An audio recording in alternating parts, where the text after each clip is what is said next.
So, what does a Forex signal look like? It could be a simple buy or sell signal asking you to enter the market immediately, or your signal provider might send a buy limit, sell limit, buy stop, or sell stop order. And that's where trade2sync's any order type support comes in. In this video, we'll show you the different order types trade2sync supports and how they're handled when you automate your Telegram signals. Let's start with the simplest ones, market buy and market sell orders. When your signal provider sends a buy or sell signal for immediate entry, trade2sync reads the signal and executes the corresponding market order on your connected trading account. But not every signal is meant to enter the market immediately. Sometimes the signal includes a specific entry price, and this is where limit and stop orders come in.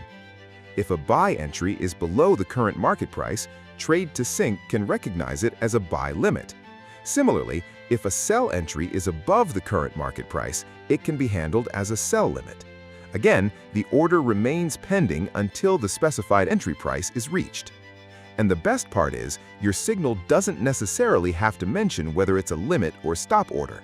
Trade2sync can read the signal, identify how the order should be placed based on the entry price, and send it to your connected trading account accordingly. So, whether your signal requires an immediate entry, a pullback entry, or a breakout entry, trade2sync's any order type support makes sure each trade is handled and executed accordingly.